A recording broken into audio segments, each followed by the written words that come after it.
हमारे 3 role play होते हैं हमारी लाइफ में। ओके। हम किसी भी सिचुएशन में इन तीनों में से एक रोल प्ले कर रहे होते हैं। कब कौन सा रोल प्ले करना है ये हमें सिलेक्ट करने आना चाहिए। सो लाइक लाइफ बहुत अच्छी हो रही है, बहुत हैपनिंग चल रही है।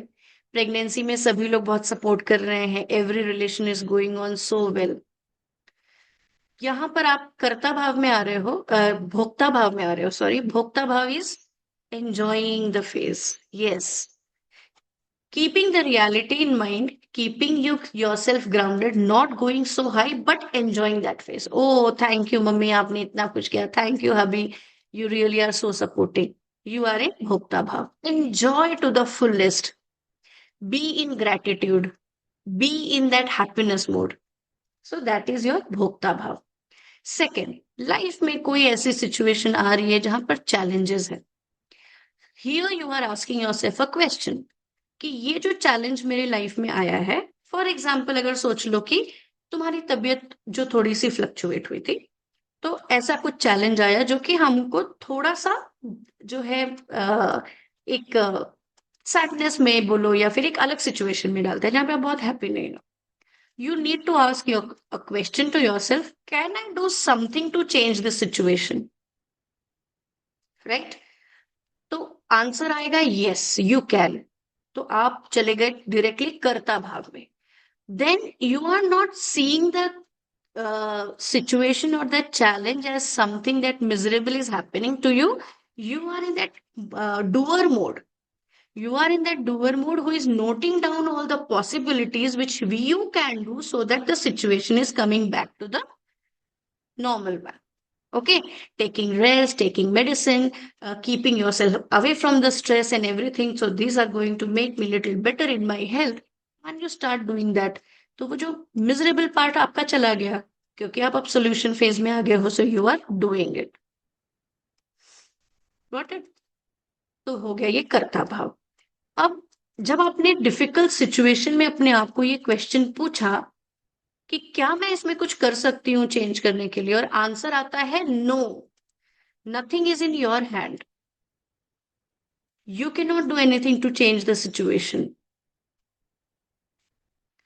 यहां पर आता है आपका साक्षी भाव, that you are merely the observer, that yes, this too shall change, since I cannot do anything and to change the situation, and already the situation is little unfortunate। साक्षी भाव, जब जब वो इमोशनल टर्मोइल्स आ रहे हैं, आप दुखी हो रहे हो, take deep breath and just observe that yes, this is also a phase which is going to pass on। I only have to be observant over here। जब आप साक्षी भाव में आते हो, तो फिर से आपका जो मिजरेबल थॉट प्रोसेस है ना, मैं ही क्यों, मेरे साथ ही क्यों हुआ, सबका तो अच्छा चल रहा है, मेरे ही साथ में ऐसा क्यों होता है बार बार, मेरे ही आसपास में क्यों सिचुएशन होते हैं, no, you simply return back to that awareness कि मैं कुछ कर नहीं सकती हूँ सिचुएशन बदलने के लिए, and unfortunately it is happening।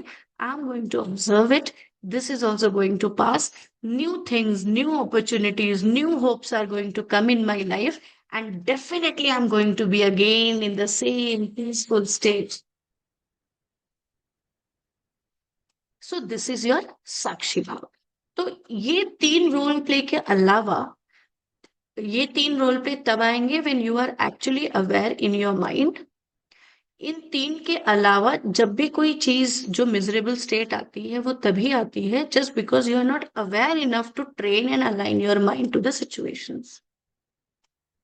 फिर आप रोते रहोगे, ब्लेम करते रहोगे, दूसरों से झगड़ा करते रहोगे, फ्रिक्शन में रहोगे, हमेशा एक हेस्ट में रहोगे, and you will ultimately land into chaos. इस 3 चीजों के बारे में what I will say is कि you write it down somewhere in your journal और समथिंग। कर्ता भाव, भोक्ता भाव एंड साक्षी भाव। जब भी, और I will give you one assignment for today और टुमारो, कभी भी जब आपको टाइम मिले, आप अपने लाइफ के ऐसे 3 सिचुएशंस को पक्का लिखो जहां पर आप पहले भोक्ता भाव में थे, कभी ऐसी सिचुएशन आई जब आप कर्ता भाव में आए, और ऐसी कोई सिचुएशन जहां पे आपके पास कोई ऑप्शन नहीं था साक्षी भाव में आने का। मे बी आप आए होगे, नो प्रॉब्लम इन दैट, कि आप आए भी होगे, या फिर ऐसी सिचुएशन कि आप आ सकते हो साक्षी भाव में। वो सिचुएशन लिखोगे तो वो ये चीज आपके माइंड में हमेशा के लिए पक्की हो जाएगी कि ये 3 फेसेस है।